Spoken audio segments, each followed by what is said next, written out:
सम संख्याएं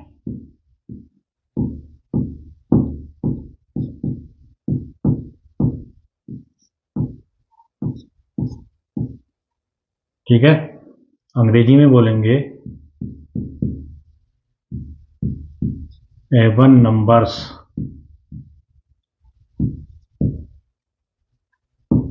ठीक है बेटा, सम संख्याएं तो इसमें सम संख्याएं वे संख्याएं होती हैं बच्चों जो संख्याएं दो से पूरी पूरी विभाजित हो जाती हैं। ठीक है, ध्यान से सुनिए, गणित में सम संख्याएं उन संख्याओं को कहा जाता है जो दो से पूरी पूरी विभाजित हो जाती हैं। ठीक है, मैं यहां पर लिख रहा हूं, देखिए, गणित में सम संख्याएं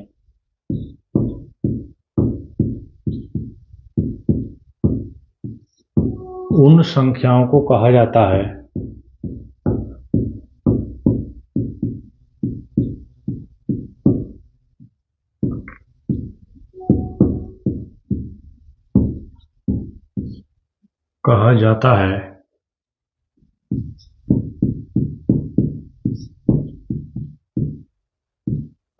जो दो से पूर्णतः विभाजित हो जाती हैं।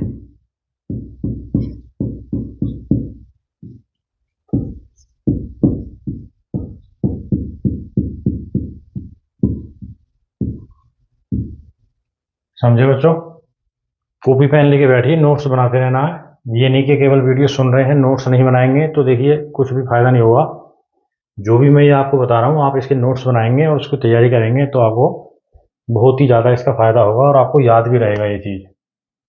तो सम संख्याएं वो संख्याएं होती हैं जो दो से पूरी पूरी कट जाती हैं। यदि हम उनमें दो का भाग देंगे तो वो संख्याएं पूरी पूरी बच्चों डिवाइड हो जाएंगी, कोई भी शेषफल नहीं बचेगा। ठीक है, यही बात मैंने यहाँ पे लिखी है। दूसरी बात एक और ध्यान रखना, सम संख्याएं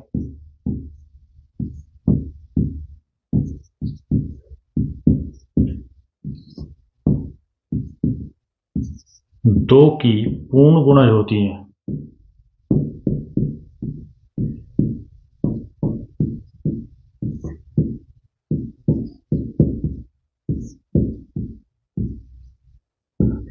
ये भी वही बात है, घुमा फिरा के इसको दूसरे शब्दों में कहा गया है।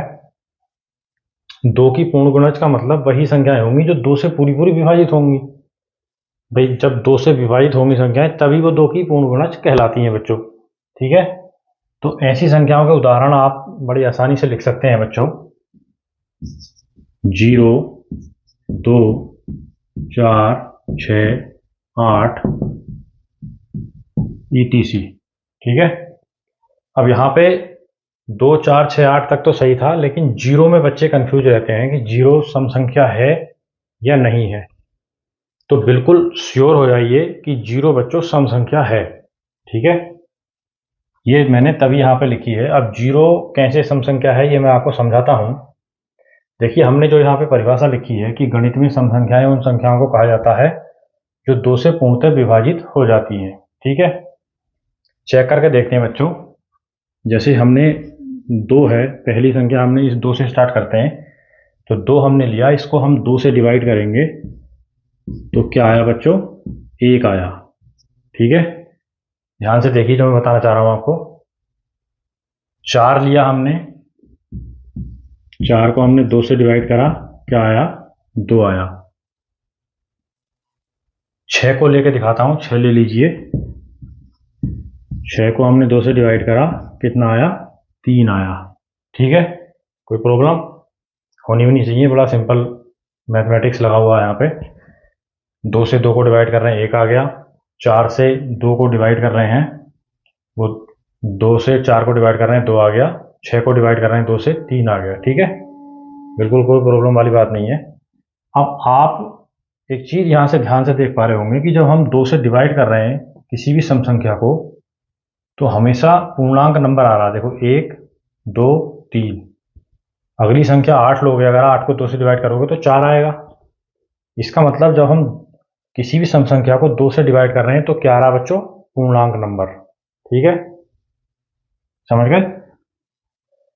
दूसरी बात, जो भी दो सम संख्याएं हैं, जैसे 2 है तो ये 2 का गुणज है, 2 गुना 1, ठीक है।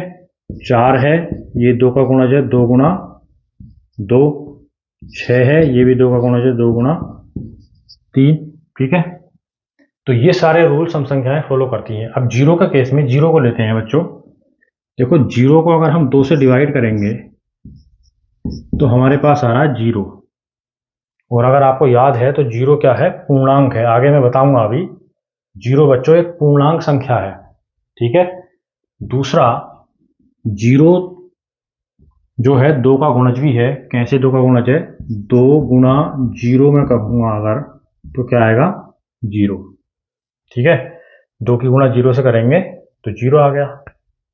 तो ये 2 का पूर्ण गुणज है, समझ गए। तो इसलिए ये जो जीरो संख्या है ये क्या है? सम संख्याओं में आती है। तो बिल्कुल भी कंफ्यूज नहीं होंगे सम संख्याएं, ठीक है। दूसरी बात, सम संख्याएं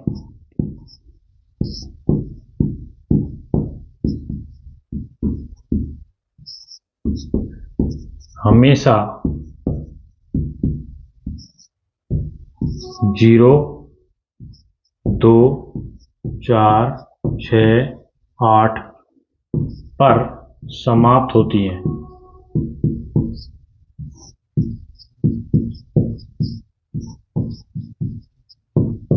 ठीक है। तो किसी भी संख्या का हम ये पता कर सकते हैं देखने से ही मात्र कि वो संख्या सम है या नहीं है। जैसे 0, 2, 4, 6, 8 ये किसी संख्या के लास्ट में है अगर, तो वो संख्या सम होगी। जैसे हमने कहा 20, इसके लास्ट में देखो 0 है, इसका मतलब ये संख्या कैसी है? सम है। ये 2 से डिवाइड हो जाएगी पूरी पूरी। इसी प्रकार हम बात करें 32 की, इसके लास्ट में 2 है, देखिए ये संख्या कैसी है? सम है। देखने से हमने पता कर लिया। इसी प्रकार हम बात करें 34 की, इसी प्रकार 66 और इसी प्रकार 68। इन संख्याओं के लास्ट में देखो 0, 2, 4, 6, 8 आ रहा है। तो किसी भी संख्या जिसके लास्ट में 0, 2, 4, 6, 8 आएगा, वो संख्या बच्चों सम संख्या होती है, ठीक है। बिल्कुल इसको याद कर लें, कोई भी कंफ्यूजन की स्थिति नहीं है इसमें। तो आपको सम संख्याओं के बारे में ये जो मैंने बात बताई है वो समझ में आ गई होगी, तो इसको नोट करें।